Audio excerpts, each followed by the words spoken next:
En el encuentro anterior, después de todo ese gran barrido que hicimos, llegamos a la conclusión de que el Qigong es una meditación. Yo puse aquí el muñequito, lo descubrimos. ¡Oh, wow! El Qigong es una meditación. Está muy bueno. Listo. Ya sé que el Qigong es una meditación. Pero, viene entonces la siguiente pregunta a consecuencia de ese descubrimiento, y es, ¿qué tipo de meditación es? Y también, ¿en qué momento o qué tiene que ver la meditación con la medicina china? ¿O en qué momento eso se involucra con la medicina tradicional china? Y pienso que esas dos respuestas son las que dan la temática del desarrollo de esta siguiente unidad. Entonces, vamos precisamente a responder a la primera pregunta, es ¿qué tipo de meditación es el Qigong y cómo se medita? ¿Cierto? Que serían como los derroteros a seguir. Entonces, de primera mano, pues tengo que contarles que el Qigong es la resultante de un proceso histórico que tiene dos incidencias gigantescas. Una incidencia o una línea de tipo taoísta y una línea de tipo budista. Estas dos incidencias inicialmente fueron independientes, o sea, lo primero que hubo en China fue el taoísmo, y se desarrolló todo ese taoísmo, y hacia el siglo I después de Cristo fue que llegó el budismo. Y el budismo también tuvo su momento. Pero históricamente también hay una sincronía entre las dos, de tal manera que las dos también se empiezan a dar la mano y se conjugan. Y posteriormente se pega, en su momento no fue reconocido como tal, hacia el año 470, 500 antes de Cristo, no fue reconocido el trabajo que hizo Confucio, pero después del advenimiento de la historia de China, después de la era cristiana, ahí sí empieza a fusionarse el confucianismo también. De tal manera que estas tres ideologías chinas, la taoísta, la budista y la confucianista, son las que vienen a soportar o a fundamentar la práctica del Qigong y sobre todo ese Qigong que trabajamos en la actualidad. No se pueden desprender. Aunque parecen líneas antagónicas o líneas diferentes y se respeta su individualidad como consigna o en seguimiento a lo que es el pensamiento chino adaptativo, integrativo, práctico, estas líneas se integran y se dan la mano unas con otras. De tal manera que cuando vamos a abordar qué tipo de meditación es la que hacemos en Qigong, tendríamos que decir que es una meditación en parte taoísta, en parte budista. Lo confucianista no es tanto una forma de meditar, sí es una forma de actuar en el mundo. Entonces, vamos a mirar un poquito de cada una, qué elementos podríamos tomar para hacer esta meditación. Estas dos divisiones que están aquí en pantalla también nos integran un poquito dentro del concepto de lo que es interno y externo en las manifestaciones de expresiones culturales de la China tradicional. Ustedes seguramente han escuchado que en China se habla de artes marciales internas y artes marciales externas. Y el Qigong no es la excepción. Se habla de un Qigong interno y de un Qigong externo. Y muchas veces, en el error popular, las personas piensan que cuando uno habla de Qigong interno o de, o de artes marciales internas, se refiere a la parte interior del ser. Y cuando habla de artes marciales externas o Qigong externo, se refiere a que viene de afuera o a que está afuera, las cosas de afuera. Y ahí empiezan los conflictos porque el que hace, por ejemplo, artes marciales de Shaolin, que es un monje, se para frente a un practicante de Tai Chi y entonces el practicante de Tai Chi le dice, mi arte marcial es interna y la tuya es externa. Y el Shaolin le dice, ah, sí, la mía es externa y la tuya interna, pero ¿por qué le dices interna? Y el practicante de Tai Chi le dice, no, es que en las artes marciales internas trabajamos la energía y no trabajamos la fuerza. Es algo que va hacia adentro del ser. Y entonces el monje budista le dice, no, pero eso es mentira, porque en la línea que yo sigo también vamos al interno del ser y también practicamos la energía. Entonces no se trata de esto, el camino no es por aquí y esta discrepancia o este malentendido ha generado en el transcurso del tiempo, sobre todo en Occidente, una serie de argumentos y de malas interpretaciones que generan mm, pelea o discordia entre los practicantes. Entonces aquí vale la pena aclarar esto. Lo primero es que cuando hablamos de interno y externo en términos chinos o en líneas chinas, estamos hablando de una línea histórica y geográfica. Las artes autóctonas y tradicionales de la China se consideran internas porque son propias, fueron nacidas allí en ese lugar geográfico. ¿Sí? No, es la resultante de un proceso de acercamiento con la naturaleza, de contemplación de la naturaleza, de trabajos corporales, ¿sí? Para poder integrarse con el entorno. Mientras que después del siglo I vino otra ideología de pensamiento que fue la corriente que se originó en la India con Siddhartha Gautama, que es Buda. Esta corriente llega a la China y entonces, como viene de afuera, no es oriunda de China, se le bautiza como corriente externa. Entonces, estamos hablando, por un lado, de una visión geográfica. Interna es porque es oriunda de China. Externa es porque, aunque está en China, vino de afuera, una incidencia o sí, una incidencia que viene de afuera. Entonces, por eso se dice que es externa. ¿Sí? De ahí entonces se hablan de las artes internas chinas o las artes de la idiosincrasia autóctona de China, se consideran que son del Tao, taoístas, que es el corriente de pensamiento que se originó de esta expresión del contacto con la naturaleza. Y las corrientes externas, pues por lo que fueron creadas por Buda, entonces se les considera línea budista. Esto es lo que realmente se entiende cuando hablamos de interno y externo.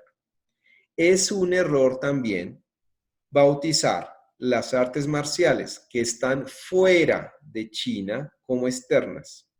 Por ejemplo, decir que el taekwondo es externo, decir que el karate es externo, decir que el jiu-jitsu es externo, es un error, porque esta clasificación es netamente para las artes marciales chinas, en donde hay líneas de Qigong que tienen una aplicación marcial como el Tai Chi, como el Li He Pa Fa, como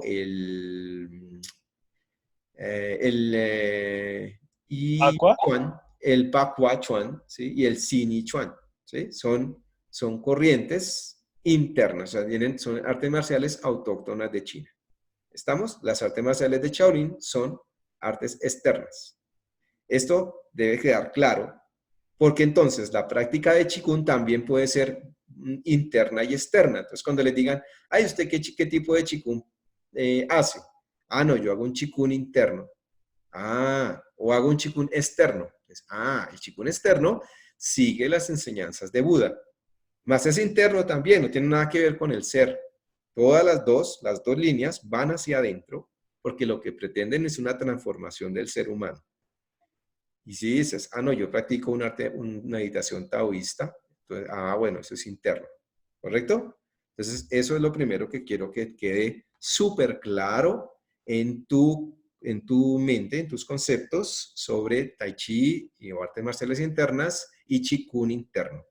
¿Sí? Los trabajos internos de Qigong se llaman Nei Kung, los trabajos externos de Qigong se llaman Wai Kung.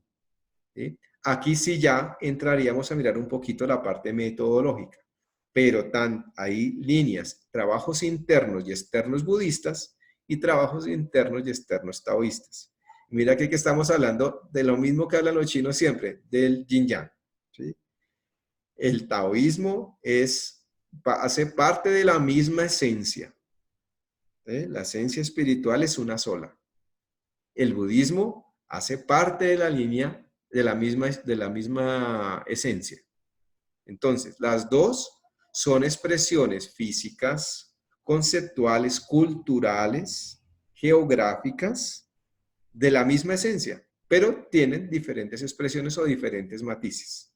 Pero ambas también tienen mezclado interno-externo, interno-externo. ¿Hasta ahí alguna pregunta? ¿O está claro? Ok, entonces continúo. Continúo. Entonces vamos a mirar, primero a mirar la línea taoísta. Como vamos a mirar más tardecito cuando hagamos las exposiciones del capítulo 1 del Sowen y el 4 del canon externo, la línea taoísta nos habla de tres grandes principios. Primero es la relación con el medio.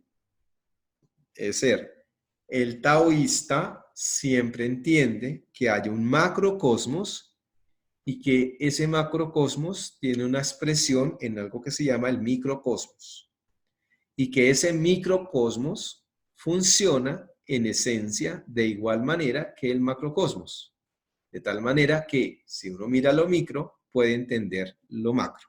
O si uno mira lo macro, puede entender lo micro porque la relación es la misma. Entonces, el taoísta se preocupa por adaptarse o relacionarse con el medio. ¿Sí? Y entonces la adaptación es una estrategia para estar en armonía con los ciclos, que es el segundo ítem de la línea taoísta.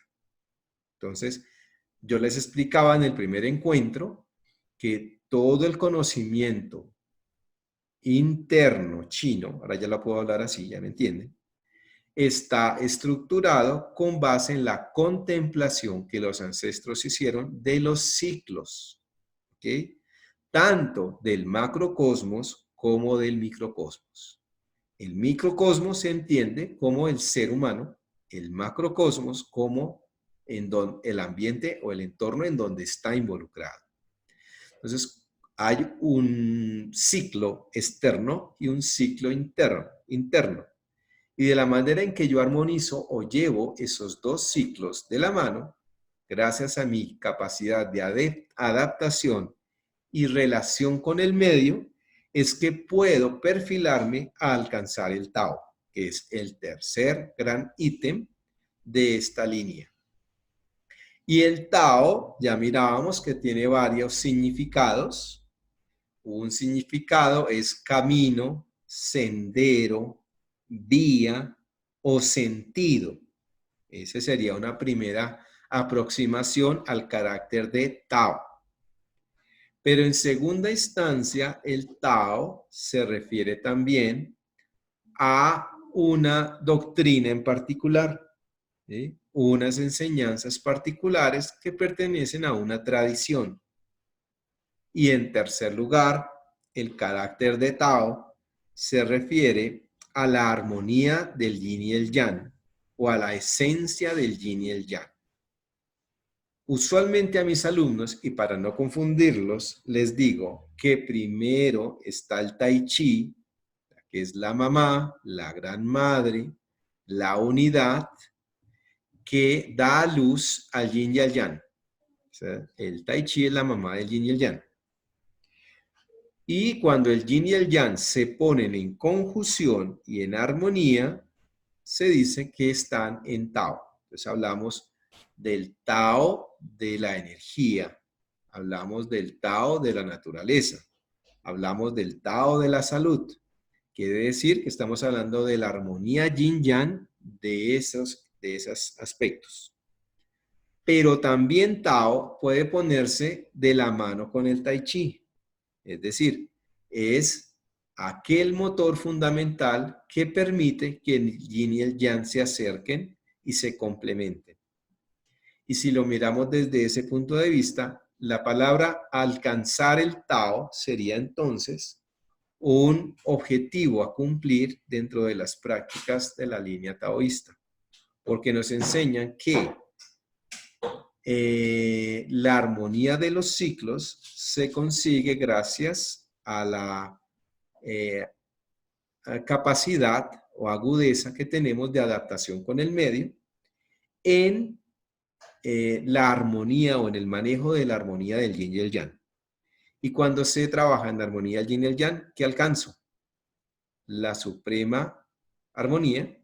Y por ahí hay una frase en el Tao Te Ching que dice que alcanzar el Tao es asomarse a la puerta de lo misterioso. O sea, ni siquiera es lo misterioso como tal, es asomarse, es la ventana que te abre a las puertas de las maravillas del universo. Entonces, cuando dices alcanzar el Tao, es entrar en un estado de comunión con el yin y el yang para alcanzar ese estado supremo de armonía total. ¿Sí? Algunas malinterpretaciones de las enseñanzas taoístas que luego se aplicaron al tantrismo dicen que se trata del andrógeno y hablan del andrógeno desde el punto de vista físico. Entonces empiezan las corrientes de las personas que quieren ni ser hombre ni ser mujer, sino estar ahí, y se mandan a hacer hasta cirugías y todo para estar ahí como que no se identifica qué es. Pero esto es una tergiversación del conocimiento. En ningún momento se pretende que el cuerpo se vea como una especie de amorfo, para no definir si es un género masculino o femenino, sino se trata es de integrar la parte corporal, que es fuerte, que es densa, que tiene un carácter, con la parte sutil, que es la espiritual. Y creo que en las pinturas cristianas, cuando se atreven o toman la aventura de dibujar al Maestro Jesús, eso es lo que hacen. Ellos hacen un rostro de mujer que simboliza el contacto con la madre, el contacto con la naturaleza femenina, y le ponen los bigotes y las barbas de un hombre para identificar o simbolizar la parte masculina. Pero como les digo, esto no viene en lo físico, sino que dice el principio también. Si eres tan capaz de vivir en el principio de lo femenino, pero actuar en el principio de lo masculino, te tienes por inconmensurablemente sabio. Es esto lo que nos quiere decir. Puedo ser muy fuerte de carácter, muy atento, muy presto, muy ágil, pero estoy conectado con el amor. Eso es indiscutible. De hecho, una frase de Jesús que se me viene a la cabeza también del Maestro de Maestros es cuando dice: sed tan astutos como lobos, pero tan nobles como un cordero. Y es esto, ahí están los dos principios aplicados, el uno desde la ciencia espiritual y el otro desde la concreción física, o lo que lograrías con eso.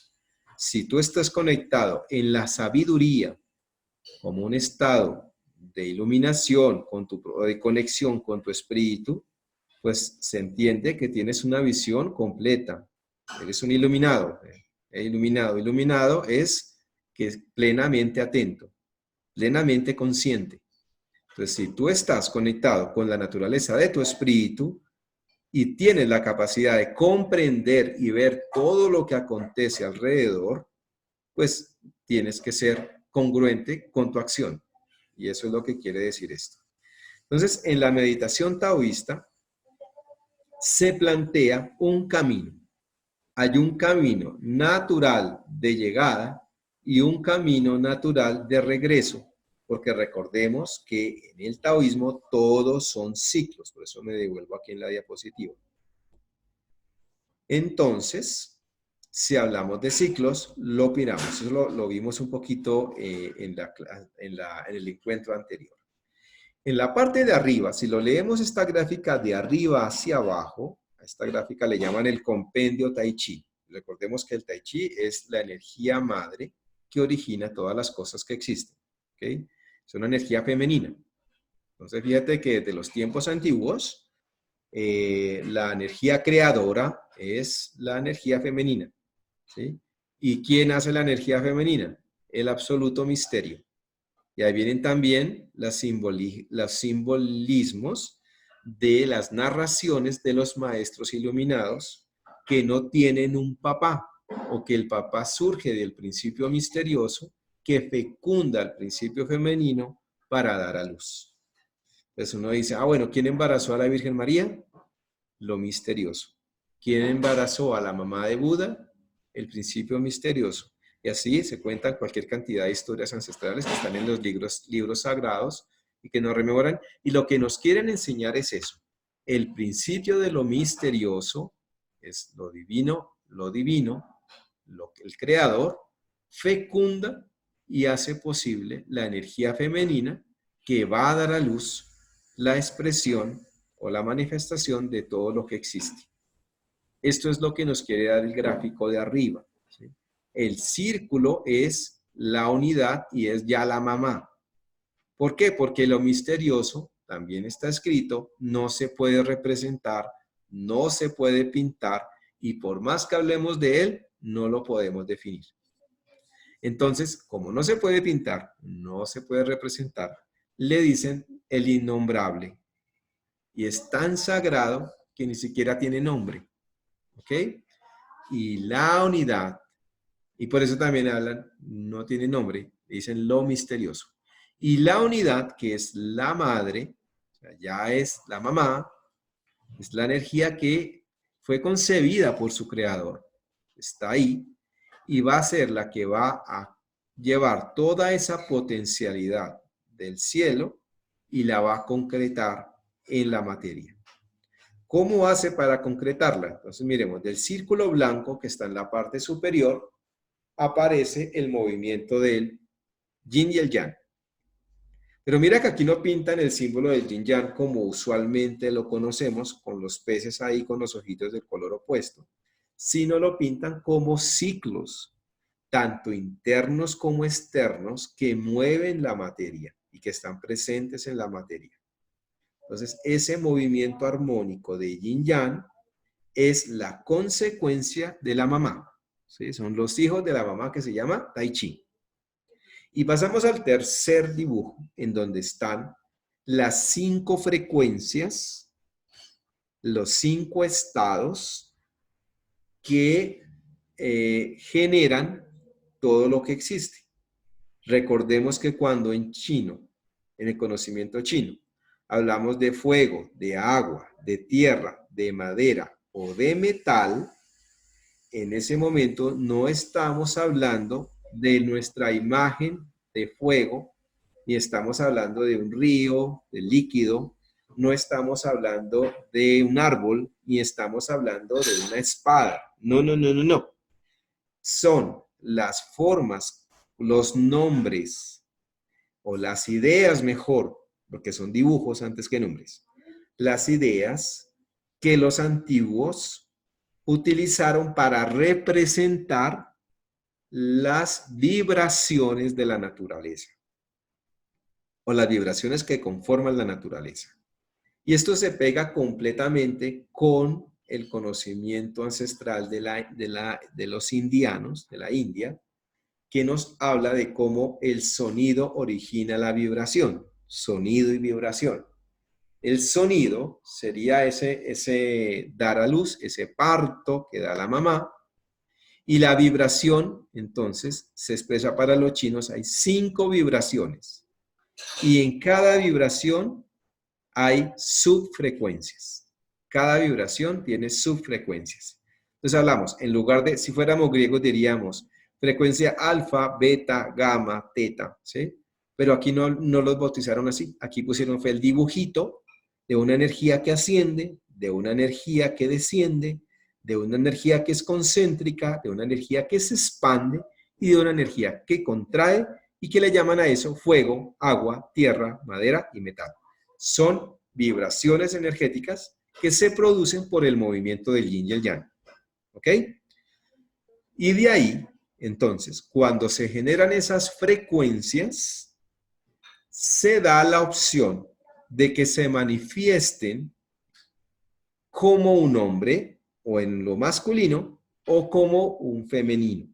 ¿Sí? Si hablamos de la vida humana, esas 5 frecuencias se amalgaman de tal manera que la expresión física, el cuerpo físico, puede tomar la imagen de un hombre, aunque tiene como hombre sus aspectos femeninos, o la imagen de una mujer que tiene también sus aspectos masculinos. ¿Sí? No se pueden separar. Y con estas 2 facetas es que nace ese ser que tiene todo el potencial lumínico para hacerlo y se manifiesta o se expresa en la naturaleza, que es el último circulito que está ahí. ¿Sí? Entonces ahí salen los 10.000 seres, ya se crearon las 10.000 formas.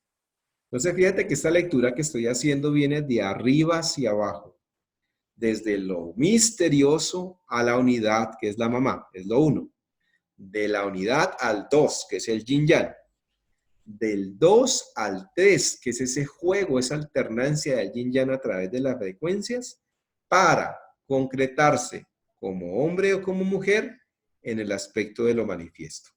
Esta es la lectura del Tai Chi Tzu. Pero desde el punto de vista alquímico, interno, de trabajo, también nos plantea un camino de retorno, porque es cíclico. Así que si de arriba para abajo, la lectura de arriba para abajo nos habla de un proceso natural de expresión física, de aparecimiento en el reino de lo manifiesto, en su opuesto nos habla de un proceso alquímico para llegar nuevamente a la unidad. Y entonces allí empezaríamos a mirar el ciclo hacia arriba.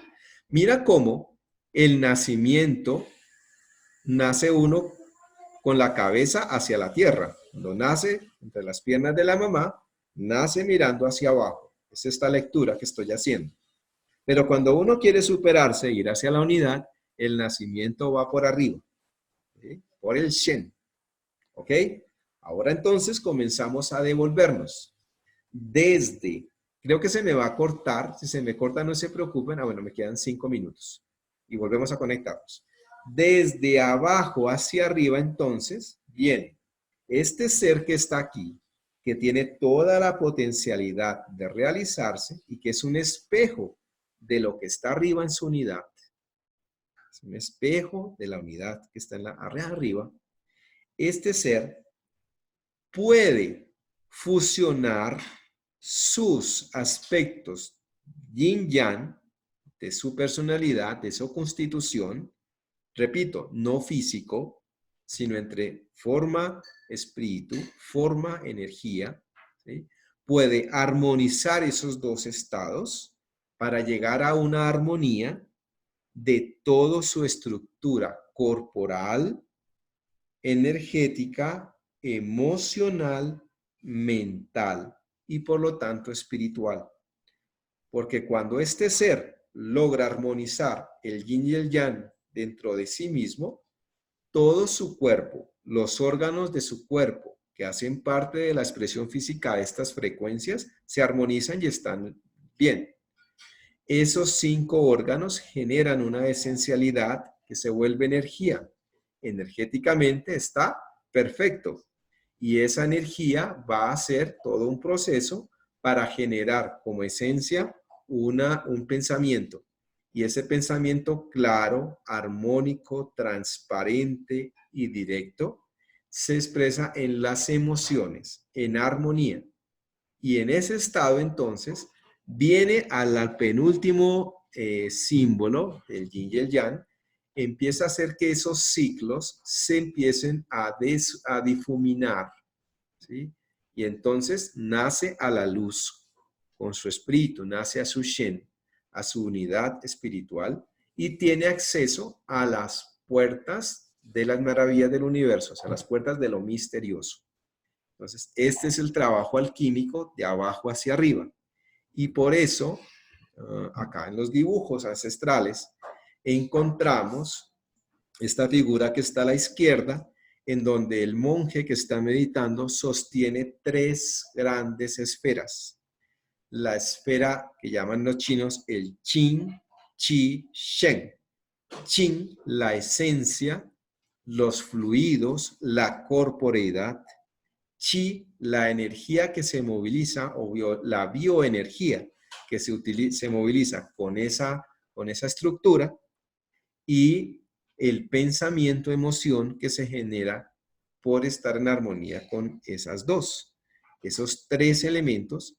Y hay otros dibujitos, no encontré, pero lo voy a buscar, que aparece un bebé naciendo encima de la cabeza, sale como del tercer ojo de este monje, y está arriba, que es el nacimiento espiritual, que inicialmente es como un bebé y que luego crece y se hace más grande. En el conocimiento interno, este conocimiento fue dado por el emperador amarillo. ¿Sí? Históricamente hablando, el emperador amarillo es como el primero de una serie de seres especiales, virtuosos, que recibieron el conocimiento de otros seres mucho más maravillosos, que se entienden como los 3 Augustos. Algunas teorías dicen que el emperador amarillo hacía parte de los 3 Augustos, otros dicen que no, que hace parte de los 5 emperadores, pero lo cierto es que el emperador amarillo figura como el último descendiente de las enseñanzas de su hermano, que se llamó Shennong, y Shennong recibió sus enseñanzas de su hermano Fuxi. De manera que estamos hablando de tradición de familia, conocimiento transmitido de una familia a otra en la sucesividad del tiempo. Esto está escrito en el I Ching, en el Tachuan, que son las 10 alas o los aportes que nos dio Confucio sobre la escritura del I Ching. Y entonces allí nos plantea 3 momentos diferentes a través de estos emperadores. El emperador amarillo es un ser supremamente sabio y él habría dejado unos conocimientos a partir del diálogo que tendría él con sus grandes ministros o sus grandes consejeros. Dentro de esos consejeros están personalidades como Chipo, es el médico de la corte, pero no es cualquier médico, es un ser de una sabiduría increíble. Entonces, tiene el cargo de ministro porque es la segunda línea debajo del mandatario y por eso su conocimiento también es muy sabio. Entonces empiezan a hablar estos sabios entre sí y empieza a transmitir ahí todo el conocimiento de la tradición de esta familia, de estas familias. Entonces, cuando hablamos de la línea interna o de la parte del conocimiento autóctono de la China en materia espiritual, hablamos de la línea del emperador amarillo o de la línea amarilla o de la línea interna, ¿ok? Y eso es lo que hace protagónico o hace distintivo las expresiones culturales de la China autóctona, o sea, que son internas. ¿Listo? Entonces, la línea interna nos da como conocimiento este ciclo que está acá, en donde los sabores dan forma o generan la forma o generan la estructura corporal y la mantienen. Y la estructura corporal, todo lo que tú comes se expresa y lo que se expresa genera una energía que se expresa de manera más sutil que tu cuerpo, ¿cierto? Entonces tu cuerpo tiene unos órganos que están trabajando y que esos órganos generan energía. Tienen una dinámica. Tú coges tu cuerpo y si te pones a hacer ejercicio, ese ejercicio genera una energía y la sientes. ¿Cómo la sientes? En forma de calor, en forma de sudor, en forma de olor a sudor, en forma de, bueno, cansancio, de agotamiento, lo que sea. Todas estas son expresiones energéticas de tu cuerpo. O sea, el cuerpo genera energía. Hasta aquí es la teoría de Albert Einstein. Es lo mismo. La energía es El cuerpo denso es una energía, la energía sutil es energía, es la misma. Cuerpo, energía, es energía. Así es sencillo. Entonces, el cuerpo se vuelve energía. La cualidad de esta energía es lo que va a generar tu espíritu, que en este caso sería, en primer lugar, tu claridad psíquica, tu claridad, tu capacidad de comprensión, tu conciencia. Eso sería el Shen en una primera acepción, en una primera definición. Entonces, lo que tú hagas con tu cuerpo, lo recibes como espíritu. ¿Por qué? Porque estás desarrollando con tu cuerpo una energía que va a generar tu espíritu. O sea, tus pensamientos vienen de lo que hagas con tu cuerpo. Tus pensamientos vienen de lo que desarrolles con tu energía. ¿Ok? Pero tus pensamientos van a dar origen a tus emociones. Es como tú pienses, expresas. Uno expresa lo que siente, ¿cierto? Y lo que siente es una expresión de su pensamiento, porque para el chino, pensamiento y sentimiento es uno solo. El corazón y la mente para el chino son uno. No hay un corazón por un lado y hay un pensamiento por el otro. Se entiende que la persona tiene en su cabeza lo que expresa su corazón. Entonces, realmente para el chino somos corazón. ¿Ok? Entonces, lo que tienes en tu corazón se expresa emocionalmente. No hay otra forma. Tú no te inventas las emociones. Las emociones no son del intelecto. Aquí estaríamos tergiversando las enseñanzas del emperador amarillo. ¿Sí? El intelecto no genera las emociones las genera el corazón. Lo que tenemos ahí en el alma, eso es lo que sale emocionalmente. Pero esa alma está unida en el Shen, porque el corazón es el que nos da la capacidad de entendimiento y comprensión de la vida. Entonces diríamos que el espíritu, que también entendemos como Shen, esa conciencia, no es más que la expresión misma de tu corazón. Entonces, las emociones nos llevan también a conseguir o a buscar sabores. Cuando estamos muy ansiosos, nos dan ganas de comer dulce constantemente. Y si nos la pasamos muy bajos de nota y muy instintuales, nos dan ganas de comer picante. Y si nos la pasamos muy tristes, muy melancólicos o muy resentidos, nos dan ganas de comer cosas amargas. Y si estamos muy temerosos, muy miedosos, nos dan ganas de comer cosas saladas. Y esto se va generando así, de esta manera, un ciclo. Fíjate ese ciclo que está pintado aquí, que también podría verse en sentido contrario. ¿Sí? Es decir, los sabores también favorecen las emociones también favorecen nuestro pensamiento también genera energía y la energía también nutre el cuerpo. Entonces, con base en esto, es que los orientales organizaron todo su sistema de meditación. Digamos, hablando de la línea amarilla, de la línea del emperador amarillo. ¿Ok? Entonces, aquí las cosas se empiezan a complicar un poco. Vamos, sin embargo, para hacerlo sencillo a la explicación, a mirar los tres primeros elementos de abajo hacia arriba, o sea, el cuerpo, la energía y la mente. En China se dice Qing al cuerpo, Qing a la energía, Qi, y al espíritu o a la mente, Shen, ¿correcto? Y es precisamente estas tres esferas que está cargando el monje de la izquierda. Qing, Shi, Shen, que están entrelazadas y las que las comienza a amalgamar o a unir a través de su trabajo mental sobre el vientre. Y por eso las tiene en la mano a la altura del vientre. Y luego eso se va a transmutar en esa alquimia interna que les estaba explicando también, que se puede ver cíclicamente, en donde es contrario a la naturaleza del nacimiento, sino de abajo hacia arriba. ¿Estamos? Ahora, toda la línea del emperador amarillo nos habla de la estructura energética del ser. Es decir, el cuerpo está muy bonito, pero la energía, ¿cómo es que funciona la energía? ¿Cómo se desarrolla esa energía? ¿Para dónde va? ¿Cómo se relaciona con el Shen?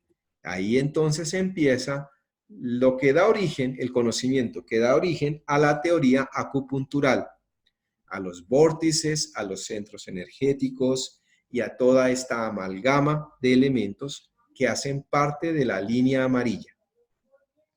Y entonces el desarrollo de la meditación taoísta se basa en estimular mental y corporalmente, vuelvo otra vez al cuadrito, entre el cuerpo y la mente, entre el cuerpo y el pensamiento, estimular la energía para transformar las emociones y seguir trascendiendo. Entonces, con mi pensamiento, fijo mi atención en un punto específico que le llamamos cavidad de sangre o energía, es decir, cavidad que tiene como esencia la energía o una energía más densa. ¿Ok? La incidencia mental sobre uno de esos puntos va a desencadenar cambios y transformaciones a nivel fisiológico y por tanto a nivel mental, a nivel emocional y a nivel de nuestro propio comportamiento. En la doctrina esotérica taoísta, lo primero para despertar ese trabajo, lo primero para entrar en ese proceso de alquimia interior es a través de lo que se llama la apertura de la órbita menor, que es este muñequito que está a la derecha. Olvídense de las piernas del muñequito. La apertura de la órbita menor supone la estimulación, activación y fortalecimiento de puntos acupunturales, perdón, no digo puntos acupunturales, vórtices o cavidades de sangre energía que tiene el cuerpo y que van a desarrollar procesos y transformaciones de todo tipo, a nivel, ya dijimos, a nivel corporal, energético, mental, emocional.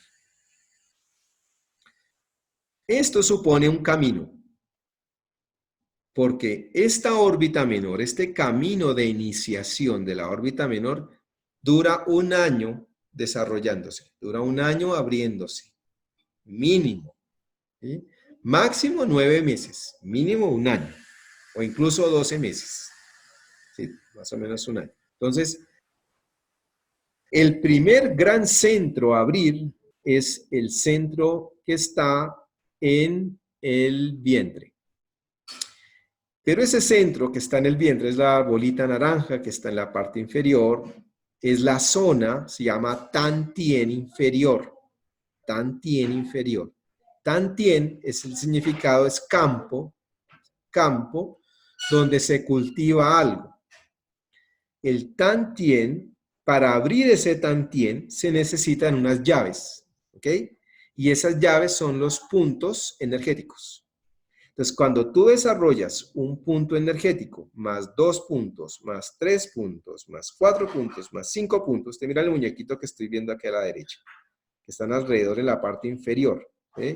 2 a los lados del circulito naranja y 3 en la parte inferior. Cuando desarrollas esos 3 primeros movimientos o 3 cavidades de sangre y energía de tu cuerpo, entonces activas recién el vórtice grande. Los chinos no hablan de chakras, los chinos hablan de calderos. Entonces ahí abrirías el caldero inferior. Caldero en chino se llama Qiao. Qiao es caldero. Y hace referencia a un recipiente sagrado. Ustedes saben que es un caldero. ¿Sí? Es un recipiente sagrado, una forma particular, ¿sí?